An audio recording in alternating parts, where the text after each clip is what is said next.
or they go to a market. The source of the virus could be a natural epidemic like Ebola, or it could be bioterrorism. And so there are things that would literally make things 1,000 times worse. We should be concerned.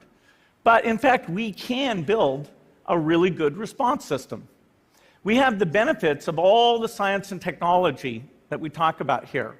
We've got cell phones to get information from the public and get information out to them. We have satellite maps where we can see where people are and where they're moving.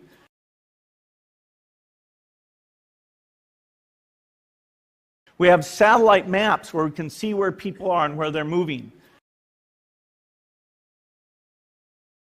We have advances in biology that should dramatically change the turnaround time to look at a pathogen and be able to make drugs and vaccines that fit for that pathogen.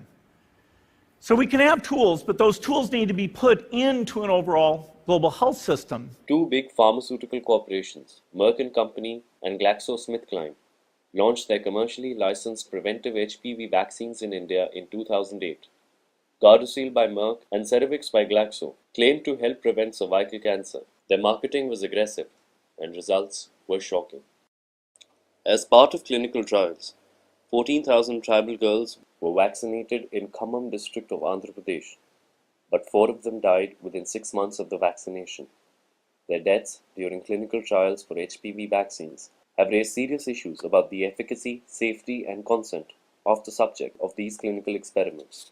The state government of Andhra Pradesh and Gujarat gave permission to Merck & Company to conduct clinical trials which they called Demonstration Project.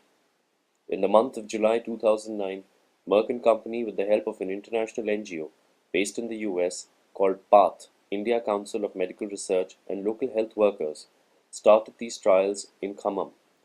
It is shocking that all these trials were conducted under the name of National Rural Health Mission. Most of the girls vaccinated were from marginalized sections of society. Their families were misinformed and kept in the dark about the side effects of the vaccine. While the Health Minister of Andhra Pradesh, D. Nagendra, claims that these deaths have nothing to do with the vaccination, however, families of the deceased say that their daughters have died as a result of the side effects of the HPV vaccine. They claim that the trials were done without taking their consent. According to ICMR's guidelines, for clinical evaluation of a new drug, the study in children should always be carried out after phase 3 clinical trials in adults. It can be studied